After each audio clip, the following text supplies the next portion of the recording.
Hey, I have a question for you. Hello there, first of all. Have you ever wondered why there are differences in rates? You always hear, this is the best rate, or this is the best rate, or no, this is the best rate. Hey, it's Amy Lewis from the KFBK Morning News, along with my buddy Brandon Hafley from Catalyst Mortgage, and we are talking about rates. And is there a best rate, or did you miss the best rate now that the rates are starting to go up because of the Federal Reserve? So, Brandon, is there a best rate to go with, or kind of is there a range? Well, it's a great question that daily consumers say, when they call, what's your best rate? Yeah. And really it's not what's about, the rate per se. I mean, your rate of course is important, but it's also what fees are associated or, what type of loan terms it is. And consumers really kind of get pulled away into this whole entire idea, the lowest rate is always the best, when 9 times out of 10, that actually might not be the case. How do I know, though, if when I'm going in to ask for a good rate, how do I know if additional fees are kind of built into that? Well, one way right now that anyone can see, when you get either something in the mail, you see an advertisement online, the best way for a consumer to look and see is if the rate and the APR, if there's a difference. The bigger the difference between the rate and the APR, the more closing costs. The closer they are together, the less closing costs and fees. And if they're exactly the same, that means it's completely zero cost. So that's just one way right off the bat to look at. But more importantly, when you're shopping for a home loan, you always want to shop around the same day and the same time of day and make sure you're getting quoted the exact same program. It's so funny, though, when you say that, because I think to myself, so I got to check it on the same time at the same date.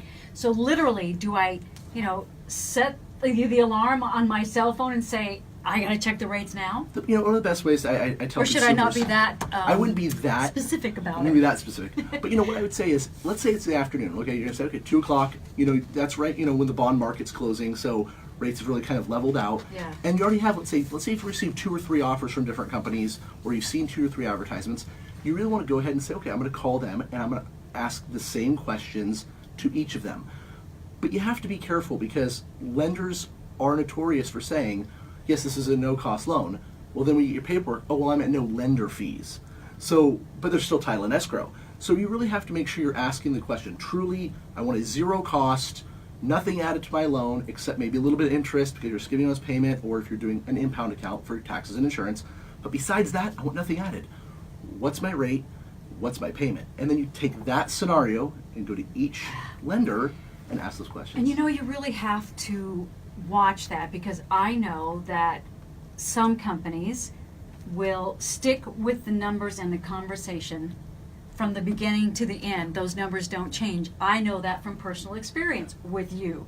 Other companies, not so much. So how do you check that? Well, up front, it's always get everything in writing. Yeah. Get your loan disclosures. From the beginning. From the very beginning, Yeah. just like we did with you. Up front, everything, and the variable factor shouldn't be it. And really look at, when you're shopping, okay, someone's going to give you a quote in writing, and it'll say, let's say, a 3.75 with a 3.9 APR.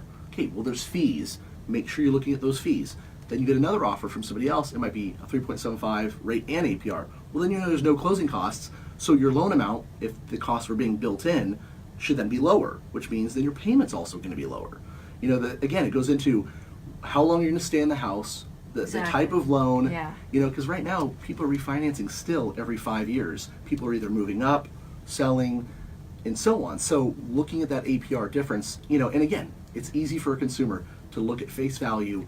What is somebody offering? And if they say a 3.75, 4.1 APR, there's probably going to be several $1,000s in fees that are tacked into that loan. Is it always the lower the rate, the better possibility that you have closing costs, or you have costs that are built in that you don't know about? I would say, yeah, there's a good chance. When you hear of the lowest rate, when we hear it all the time on TV, on the radio, and so on. People are saying a 2.75 15-year fixed. Well, okay, what are the fees associated with that? Or when they say a 2.5 15-year fixed, costs are associated. It's a tease rate to get you in, and that's okay if you're going to call and then really understand what it's about.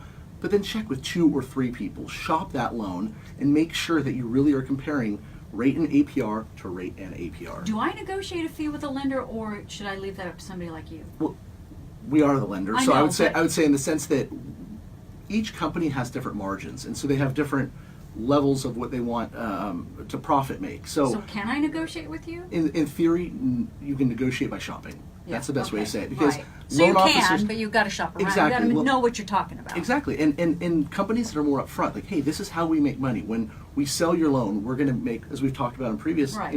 discussions about service release premium, that are more transparent about the process and telling you the details. Well, then you know that, okay, hey, their company's probably going to be a good avenue to go. And I always go back to, especially in this rate environment, always work with a company that's going to float you down if rates drop during the refinance process. Free float downs, as we've talked about, is very important, because that way you're not being locked into something and then you can't refinance, or you can't get the lower rate if rates do drop, but you're still protected if they go up. You know what I love about this? This really is all about education. I mean, seriously, this is all about education. If you want to do business with Catalyst Mortgage, that's great. But the main reason that you've been doing this is to make sure that we know what we're doing when we go in to get a refinance or we go in to buy a home.